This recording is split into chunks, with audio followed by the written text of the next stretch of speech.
Good morning dear students. मैं Amit Dwivedi, BBS inter college Shivkuti Allahabad. बच्चों, पिछली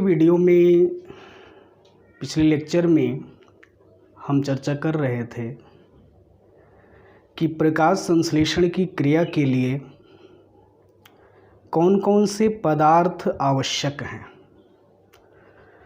तो उन्हीं पदार्थों को हम आपको एक्टिविटी के रूप में, एक क्रियाकलाप के रूप में बता रहे थे। और उसमें सबसे पहला जो आपका क्रियाकलाप हुआ था कि प्रकाश संश्लेषण की क्रिया के लिए सूर्य का प्रकाश आवश्यक है। आशा है कि आपने उस वीडियो को अच्छे से देखा होगा और उसकी हर बारीकियों को समझने का आपने प्रयास किया होगा। तो उसी टॉपिक को आगे बढ़ाते हुए दूसरी जो बात है, प्रकाश संश्लेषण के लिए आवश्यक पदार्थ के रूप में, जैसा कि मैंने आपको बताया था कि प्रकाश संश्लेषण की क्रिया के लिए सूर्य का प्रकाश, कार्बन डाइऑक्साइड, पर्णहरिम और जल, इन सभी पदार्थों की क्या होती है, आवश्यकता होती है। और इनके बिना प्रकाश संश्लेषण की क्रिया संभव नहीं है। तो पहला आप प्रकाश पढ़ चुके थे। दूसरा यहाँ पर हम आपको बताएंगे, सेकंड जो आपका है वह है कार्बन डाइऑक्साइड। प्रकाश संश्लेषण के लिए कार्बन डाइऑक्साइड,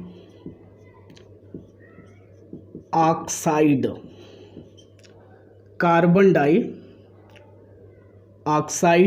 जिसे आप CO2 कहते हैं, जिसे आप क्या कहते हैं, CO2 कहते हैं। यह कैसे प्रकाश संश्लेषण के लिए आवश्यक होता है, इसके बिना कैसे प्रकाश संश्लेषण की क्रिया संभव नहीं होती है, इसी टॉपिक पर आज हम चर्चा करेंगे। तो प्रकाश संश्लेषण की क्रिया के लिए कार्बन डाइऑक्साइड आवश्यक है। मैंने आपको बताया था कि इन सभी को हम आपको एक्टिविटी के रूप में बताएंगे, एक क्रियाकलाप के रूप में। और क्रियाकलाप में मैंने आपको कुछ बातों को बताया था। तो सबसे पहली जो बात आती है वह है आपका उद्देश्य। आप जैसे कि पिछली वीडियो में आपने देखा था कि प्रकाश संश्लेषण के लिए सूर्य का प्रकाश आवश्यक है, तो उसमें भी आपने सबसे पहले उद्देश्य लिखा था। उद्देश्य या ऑब्जेक्ट जिसको कहते हैं। तो उद्देश्य में यहाँ पर आपको लिखना है, आपको करना है, सिद्ध कीजिए कि प्रकाश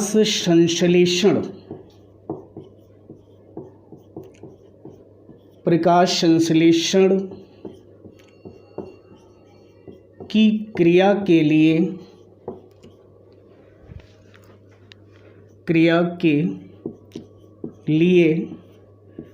CO2 आवश्यक है। CO2 क्या है, आवश्यक है।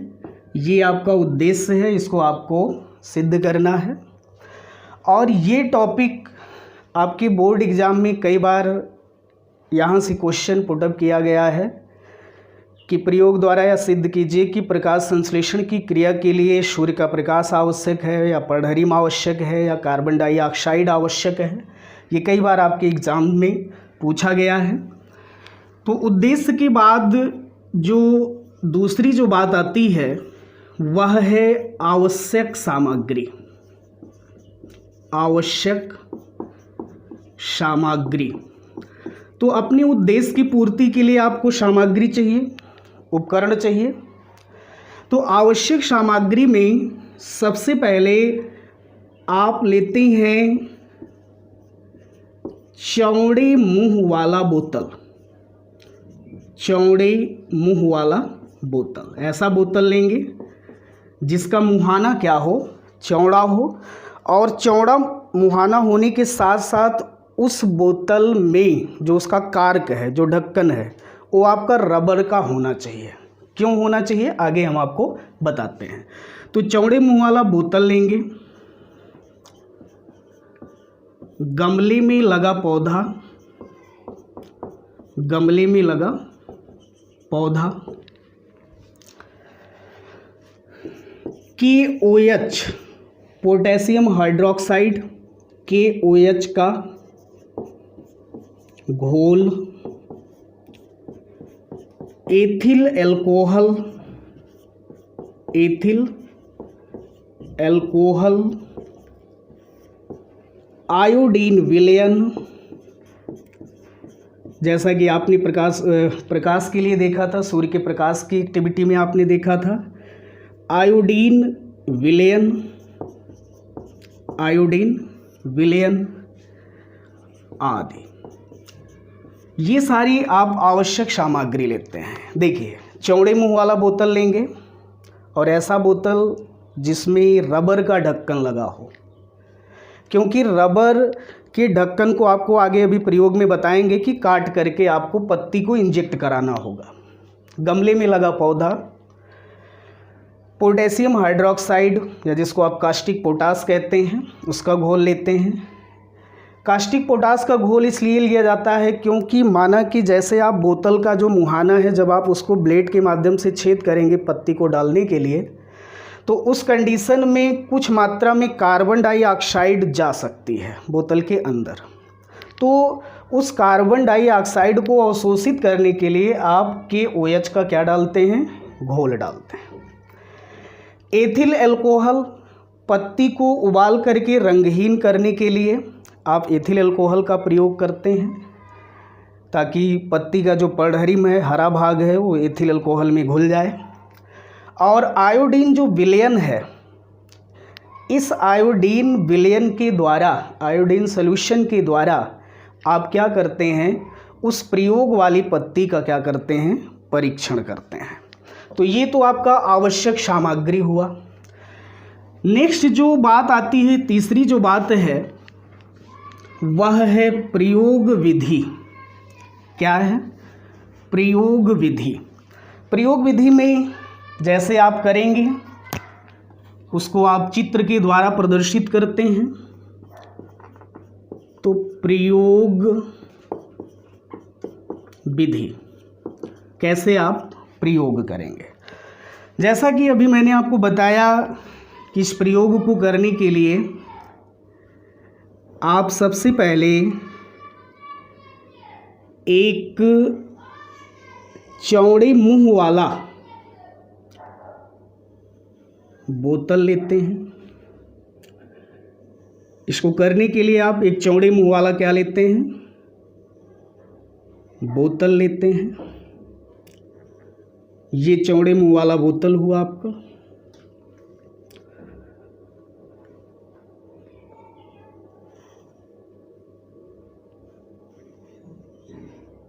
बोतल हुआ।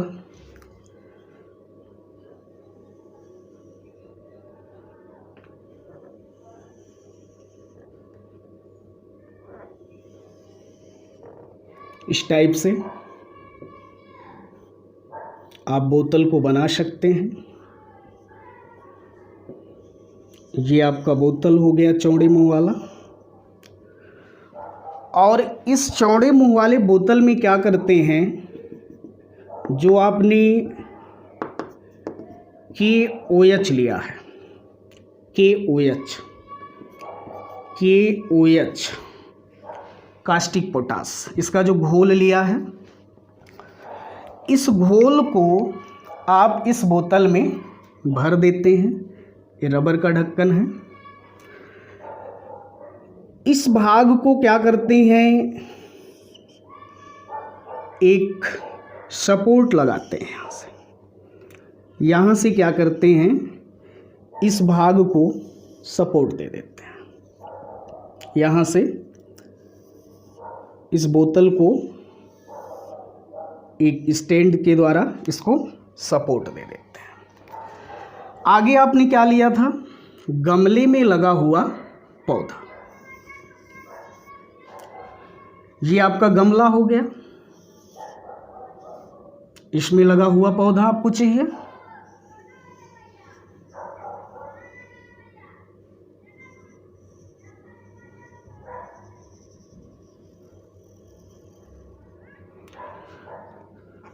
ये पौधे की पत्तियां हो गई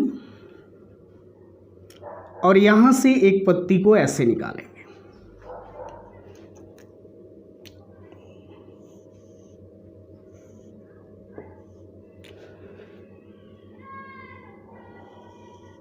पत्ती को इस प्रकार से पत्ती का कुछ भाग अंदर और कुछ भाग बाहर ऐसे लगाएंगे। ये पत्ती है, ध्यान दीजिए। यहाँ भी बना लीजिए आप, थोड़ा सा चित्र ठीक ठाक लगेगा। ये पत्तियाँ हो गई,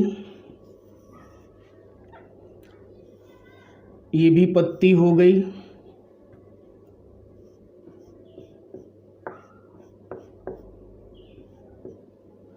पत्तियां हो गई। देखिए, ये तो आपका गमले में लगा पौधा हो गया, ये पौधा हुआ। ये एक प्रकार से स्टैंड हो गया, KOH का आपने घोल लिया। ये आपका चौड़े मुंह वाला बोतल हो गया, चौड़े मुंह वाला बोतल हुआ, जैसा कि आपने उपकरण में आवश्यक सामग्री में लिखा था। ये आपने बोतल लिया और मैंने आपको बताया कि इस बोतल का जो ढक्कन होगा वो रबड़ का होना चाहिए। क्यों होना चाहिए, कैसे क्या करेंगे आप? देखिए, अगर रबर का ढक्कन होगा, इसका जो कार्क रबर का होगा, तो उसको आप आसानी से ब्लेड के माध्यम से उसको काट सकते हैं। तो थोड़ा सा भाग जब आप उसका काटेंगे, चूँकि आपको उसके अंदर पत्ती डालनी है, गमले में लगे हुए पौधे की पत्ती डालनी है, ठीक है। गमले में लगे हुए पौधे की क्या डालनी है, पत्ती डालनी है। यहाँ से ये पत्तियाँ इंजेक्ट हो गई हैं, विशेष रूप से पत्ती को आपने इसमें मोड़ के डाला, तो उतना काटेंगे कि आसानी से एक पत्ती उस बोतल के अंदर प्रवेश कर सके। आइए अब इसको फिर से सिस्टमेटिक देखते हैं। तो प्रयोग विधि में आप क्या करेंगे, एक चौड़े मुंह वाला बोतल लेंगे, बोतल के मुहाने को, जो रबर का ढक्कन है, उसको ब्लेड से काट करके गमले में लगा हुआ एक पौधा पहले आप ले करके उस गमले में लगे हुए पौधे को आपको हर प्रयोग में आगे बताएंगे कि गमले सहित पौधे को 48 से 72 घंटे तक, यानी 2 से 3 दिन तक आपको जिस पौधे का प्रयोग करना है उसको आपको 48 से 72 घंटे तक बंद कमरे में, अंधेरे कमरे में रखना पड़ेगा आपको। क्यों रखना पड़ेगा? ताकि इसमें जो मंड का निर्माण हुआ है, पत्तियों में जो भोजन बना है, वह पत्ती मंड रहित हो जाए, उसमें जो मंड का निर्माण है वो धीरे धीरे क्या हो जाए, इसकी में उपयोग हो जाए, ठीक है। तो 48 से 72 घंटे बाद क्या करते हैं, गमले में लगे हुए पौधे को पर्याप्त जल देते हैं और उसमें लगे हुए पौधे की एक पत्ती को उस चौड़े मुंह वाले बोतल के कार्क के माध्यम से पत्ती का आधा से अधिक भाग या आधा भाग क्या करते हैं, बोतल के अंदर कर देते हैं और आधा भाग बोतल के बाहर कर देते हैं। और यहाँ पर सूर्य का, ये सन है, सूर्य है, यहाँ से प्रकाश पड़ा, ठीक है। तो ये सारे उपकरण करने के बाद संपूर्ण उपकरण को 4 से 6 घंटे तक क्या करते हैं, इसको धूप में रख देते हैं।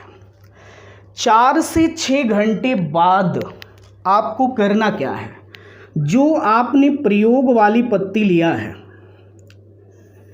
इस प्रयोग वाली पत्ती को तोड़ करके, प्रयोग वाली पत्ती को तोड़ करके क्या करते हैं, एथिल एल्कोहल के घोल में उबालते हैं। इसको तोड़ करके एथिल एल्कोहल में उबालते हैं। क्या करेंगे, एथिल एल्कोहल के घोल में उबालते हैं।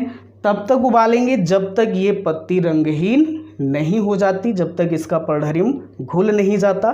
तो एथिल अल्कोहल में उबालने के बाद जो रंगहीन पत्ती है, उस रंगहीन पत्ती पर क्या करते हैं, आयोडीन उस रंगहीन पत्ती को आयोडीन विलयन में क्या करते हैं, डुबोते हैं।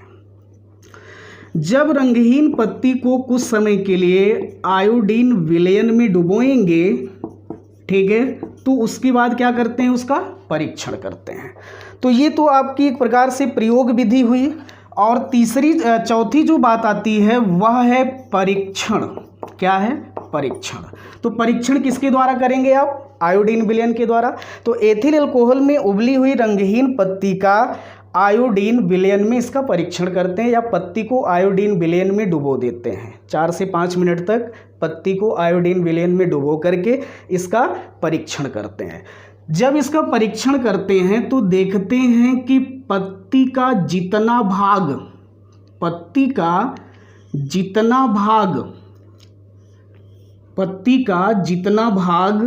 बोतल की कार्क के अंदर था, जितना भाग पत्ती का बोतल के कार्क के अंदर था, वह भाग रंगहीन हो जाता है।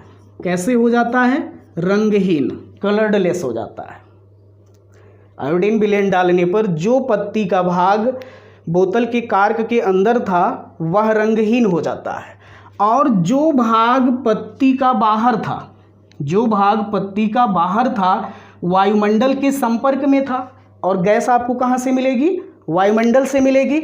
तो जो भाग पत्ती का वायुमंडल के संपर्क में था प्लस सूर्य का प्रकाश जिस पर पड़ा, वह भाग आयोडीन विलयन डालने पर काला नीला हो जाता है। क्या हो जाता है, काला नीला हो जाता है। तो पत्ती का काला नीला होना इस बात को प्रदर्शित करता है कि इस भाग में प्रकाश संश्लेषण की क्रिया हुई। इस भाग में प्रकाश संश्लेषण की क्रिया हुई और किसका निर्माण हुआ, मंड का या भोजन का क्या हुआ, निर्माण हुआ। और जिस भाग पर, जितने भाग पर पत्ती के CO2 नहीं पड़ा, क्योंकि जो भाग पत्ती का बोतल के अंदर था, वायुमंडल के संपर्क में नहीं था, CO2 के संपर्क में नहीं था, या जिस भाग पर CO2 नहीं पड़ा, उस भाग में प्रकाश संश्लेषण की क्रिया नहीं हुई। और अगर प्रकाश संश्लेषण की क्रिया नहीं हुई तो उस भाग में भोजन का निर्माण भी नहीं हुआ, उस भाग में भोजन का निर्माण नहीं हुआ। तो 5वीं जो बात आती है वह है आपका निष्कर्ष। तो क्या यहाँ से निष्कर्ष निकला कि पत्ती का जो भाग वायुमंडल के संपर्क में था, जिस भाग पर कार्बन डाइऑक्साइड पड़ी, उस भाग में भोजन का निर्माण हुआ, और जो भाग पत्ती का कार्बन डाइऑक्साइड के संपर्क में नहीं था वहाँ पर भोजन का निर्माण नहीं हुआ। अर्थात इससे निष्कर्ष निकलता है कि प्रकाश संश्लेषण की क्रिया के लिए कार्बन डाइऑक्साइड यानी CO2 क्या है, आवश्यक है। CO2 क्या है, आवश्यक है। आशा है कि आपको सारी चीज़ें समझ में आई होंगी। प्रकाश संश्लेषण के लिए आवश्यक पदार्थ के रूप में तीसरी जो बात आती है वह है पर्णहरिम, या जिसको आप क्लोरोफिल कहते हैं।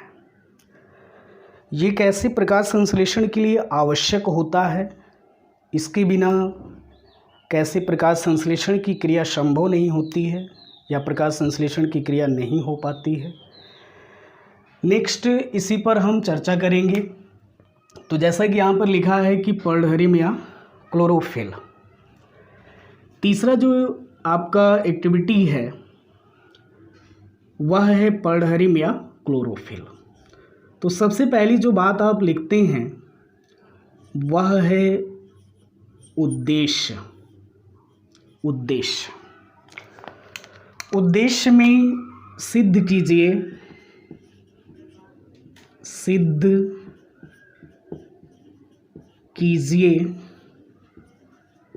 कि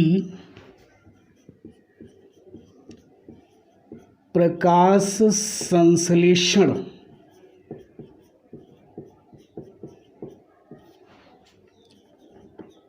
की क्रिया के लिए पर्णहरिम पर्ड हरिम, या इसको आप क्लोरोफिल कहते हैं, क्लोरोफिल आवश्यक है। तो इस उद्देश्य को सिद्ध करने के लिए आपको सामग्री चाहिए। दूसरी जो बात आती है वह है आवश्यक सामग्री। आवश्यक सामग्री के रूप में आपको क्रोटान या कोलियस, क्रोटान या कोलियस की पत्ती, क्रोटान या कोलियस की पत्ती लेनी है, प्लस क्रोटान या कोलियस जो पौधा है उसको गमले में लगा हुआ भी आपको लेना है। तो क्रोटान या कोलियस की पत्ती, एथिल अल्कोहल,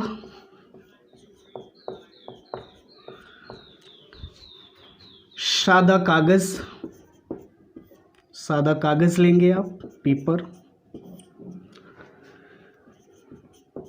आयोडीन विलयन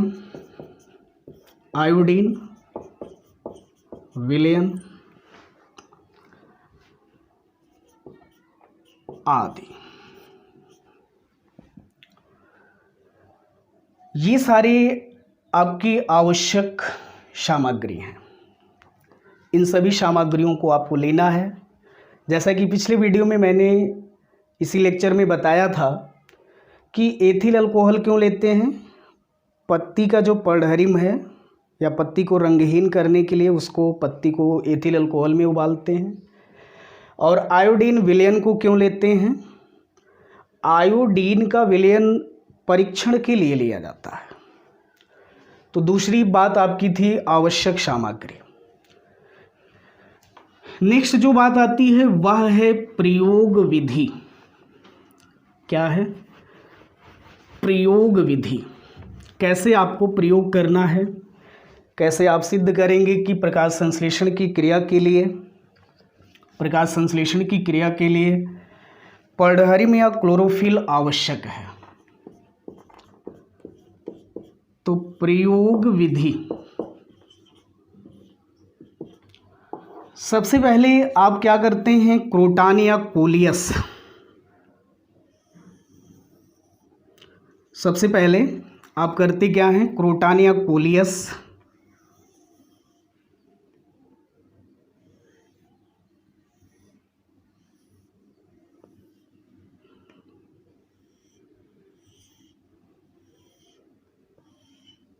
की चितकबरी पत्ती लेते हैं। क्रोटान और कोलियस की जो पत्ती होती है वो चितकबरी होती है। तो ये क्रोटान या कोलियस की आप एक पत्ती लेते हैं और इस पत्ती के विभिन्न भागों को एक सादे कागज पर,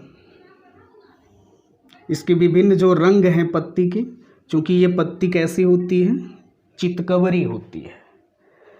कहीं पर इस पत्ती का भाग हरा होता है, कहीं पर रंगीन होता है और कहीं पर रंगहीन होता है। कहीं पर पर्डहरिम इस भाग में क्लोरोफिल होता है, किसी भाग में क्लोरोफिल नहीं होता है। तो उस पत्ती को क्या करेंगे, क्रोटान या कोलियस की जो आपने पत्ती लिया है उस पत्ती के विभिन्न भागों को अंकित कर लेते हैं। ये भाग इसका मान लीजिए रंगहीन भाग है, इस टाइप से इसके भागों को अंकित कर लेते हैं। इस भाग में पर्डहरिम नहीं है, पर्डहरिम रहित भाग और पर्डहरिम युक्त भाग। ये हो गया पर्डहरिम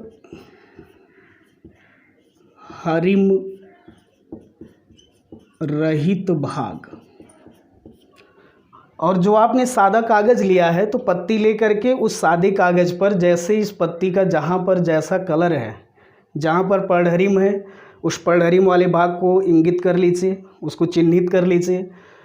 जहाँ पर पर्णहरिम नहीं है उस भाग को आप चिन्हित कर लीजिए, यानी पर्णहरिम युक्त भाग और पर्णहरिम रहित भाग, दोनों भागों को आप सादे कागज़ पर उस पत्ती को सामने रख करके आप उसके सभी भागों को एक रफली सादे कागज़ पर चित्र उसी कलर में बना दीजिए। पर्णहरिम रहित भाग, ये भाग इसका हरा है, इस भाग में क्या है, ये भाग हरा है, यानी पर्णहरिम युक्त भाग है, ये भाग पर्णहरिम युक्त है, ये पर्णहरिम युक्त भाग, युक्त का मतलब होना, यानी इसमें पर्णहरिम है, हरा भाग है। ठीक है, तो क्लोरोफिल इस भाग में क्या है, उपस्थित है। तो क्रोटानिया कोलियस की पत्ती आपने लिया और उसको आपने सादे कागज़ पर उसका हूबहू जो कलर है, जो रंग है, उसको आपने क्या किया, इंगित कर लिया। अब इस पौधे को जो गमले में लगा है, इसका पौधा लेंगे गमले सहित और उसको जैसे आपने पिछले दोनों प्रयोगों में किया था कि 2 से 3 दिन तक बंद अंधेरे कमरे में क्या करते हैं, उस गमले में लगे हुए पौधे को रख देते हैं। तो इसमें 2 से 3 दिन ज़्यादा रखने की ज़रूरत नहीं होती है, अगर आप 1 दिन या 4, 6, 10 घंटे भी रख देते हैं, चूँकि इसके सभी भागों पर पर्णहरिम होता नहीं है तो इसमें भोजन का जो निर्माण है वो बहुत कम होता है पत्तियों में। इस भाग की पत्तियों में भोजन का निर्माण कम होता है क्योंकि पर्णहरिम है नहीं। ठीक है, तो आप उसको जो है कुछ घंटों के लिए क्या करते हैं, बंद अंधेरे कमरे में मंडरहित होने के लिए रख देते हैं। पुनः क्या करते हैं, 15 से 20 घंटे बाद जो पौधा आपने गमले में लगा हुआ पौधा आपने बंद अंधेरे कमरे में रखा था, उसको पर्याप्त जल दे करके और गमले सहित उसे 4 से 6 घंटे तक के लिए क्या करते हैं, धूप में रख देते हैं। तो 4 से 6 घंटे धूप में रखने के बाद क्या करते हैं कि उस गमले में लगे हुए पौधे, उस गमले में लगे हुए पौधे की एक पत्ती को तोड़कर, क्योंकि अधिकांश पत्तियां उसकी लगभग सेम वैसी ही होंगी, उसी कलर में होंगी, तो एक पत्ती को क्या करेंगे, तोड़ करके जो गमला आपने गमला सहित पौधे को रखा है उसकी पत्ती को क्या करते हैं, उस एक तोड़ लेते हैं और तोड़ करके पत्ती को एथिल अल्कोहल के घोल में क्या करते हैं, उबालते हैं। इस पत्ती को क्या करेंगे, एथिल अल्कोहल के घोल में उबालते हैं। तो एथिल अल्कोहल के घोल में उबालने के बाद, जैसा आपने दोनों प्रयोग में किया था, आयोडीन परीक्षण करते हैं। ये तो आपका प्रयोग हो गया। नेक्स्ट जो बात आपकी आती है वह है परीक्षण, और परीक्षण किसके द्वारा करेंगे, आयोडीन विलयन के द्वारा। तो एथिल अल्कोहल में उबली हुई रंगहीन पत्ती का जब हम आयोडीन विलयन में डुबोते हैं तो देखते हैं कि पत्ती के जितने भाग पर देखते हैं, ये पत्ती का रंगहीन भाग था, पर्णहरिम भाग नहीं था इसमें, पर्णहरिम इसमें अनुपस्थित था, यहाँ पर पर्णहरिम नहीं है। तो आयोडीन परीक्षण जब हम करते हैं तो देखते हैं कि पत्ती का जो भाग पर्णहरिम रहित था, जिस भाग में पत्ती के पर्णहरिम नहीं था, वह भाग रंगहीन हो जाता है, ये भाग रंगहीन हो जाता है। और पत्ती का जो भाग हरा था, जहाँ पर पर्णहरिम था, पत्ती का जो भाग हरा था, जहाँ पर पर्णहरिम था, पर्णहरिम की उपस्थिति थी, वह भाग पत्ती का काला नीला हो जाता है। क्या हो जाता है? काला नीला।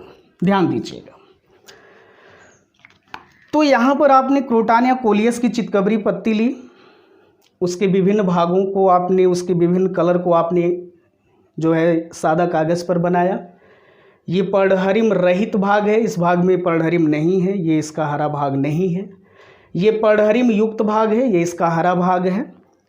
और उसको आपने क्या किया, गमले में लगा हुआ जो पौधा था उसको कुछ घंटों तक आपने बंद अंधेरे कमरे में रखा। उसके बाद गमले को पर्याप्त जल देकर 4 से 6 घंटे तक उस गमले सहित पौधे को आपने धूप में रख दिया। 4 से 6 घंटे बाद आपने उस गमले में लगे हुए पौधे की एक पत्ती को तोड़कर आपने एथिल अल्कोहल के घोल में क्या किया, उसको रंगहीन होने तक, पत्ती का जो हरा भाग है पूरा, यानी पत्ती को रंगहीन होने तक आपने उसको क्या किया, उबाला। जब पत्ती रंगहीन हो गई तो उस पत्ती को आपने आयोडीन विलयन में डुबो करके उसका आपने क्या किया, परीक्षण किया। इस रंगहीन पत्ती को आपने आयोडीन विलयन में डुबो करके आपने क्या किया, इसका परीक्षण किया। और परीक्षण करने के बाद जब हम देखते हैं, जो आपने सादे कागज़ पर जो बनाया था पत्ती का रंग या पत्ती की जो संरचना आपने बनाई थी, उससे हम तुलना करते हैं तो देखते हैं कि पत्ती का जो भाग पर्णहरिम रहित था, आयोडीन विलयन में डालने पर वह भाग रंगहीन हो जाता। अर्थात जिस भाग में पर्णहरिम नहीं था उस भाग में भोजन का निर्माण नहीं हुआ, अर्थात प्रकाश संश्लेषण की क्रिया नहीं हुई, क्योंकि उसमें पर्णहरिम नहीं था। और जो भाग हरा था, जिसमें पर्णहरिम उपस्थित था, वह भाग काला नीला हो गया। काला नीला इस बात को प्रदर्शित करता है कि उस भाग में मंड का निर्माण हुआ है, भोजन बना है, अर्थात प्रकाश संश्लेषण की क्रिया हुई है। प्रकाश संश्लेषण की क्या हुई है, क्रिया हुई है। तो नेक्स्ट जो बात निकल कर यहाँ पर आती है वह है निष्कर्ष। परीक्षण आपने कर दिया और फिर क्या आ रही, निष्कर्ष। तो जहाँ पर पर्णहरिम है उस भाग में भोजन बन गया, ये काला नीला हुआ, इस भाग में मंड का निर्माण हुआ, मंड का निर्माण इस भाग में हुआ, यानी भोजन बना इस भाग में। और जो भाग रंगहीन था, जिस भाग में पर्णहरिम नहीं था, वह भाग रंगहीन हो गया। पर्णहरिम रहित जो भाग था वो रंगहीन हो गया। तो इससे यह निष्कर्ष निकलता है कि प्रकाश संश्लेषण की क्रिया के लिए क्या आवश्यक है, पर्णहरिम क्या है, आवश्यक है। इसी संदर्भ में 2 एक्सपेरिमेंट, 2 क्रियाकलाप आपको और करवाना है। जैसा कि साइंस में जो आपका प्रोजेक्ट बनता है, तो साइंस में 3 पार्ट में आपका प्रोजेक्ट है। एक तो फिजिक्स है, दूसरा केमिस्ट्री है, तीसरा बायोलॉजी है। तो फिजिक्स, केमिस्ट्री और बायोलॉजी, इन तीनों में एक एक प्रोजेक्ट आपको बनाना होता है और एक एक प्रयोग करना होता है। फिजिक्स में एक प्रोजेक्ट एक प्रयोग, केमिस्ट्री में एक प्रोजेक्ट एक प्रयोग, और बायोलॉजी में वही प्रक्रिया, एक प्रोजेक्ट एक प्रयोग। तो नेक्स्ट वीडियो में हम आपको 2 एक्टिविटी और कराएंगे। उसमें से आपको एक एक्टिविटी को अपनी प्रोजेक्ट फाइल में जब आपका विद्यालय ओपन होगा तो उस स्थिति में आप उसको प्रोजेक्ट फाइल में एक्सपेरिमेंट्स के रूप में उसको आप बना लीजिएगा। नेक्स्ट जो चर्चा करेंगे, तब तक के लिए थैंक यू, धन्यवाद।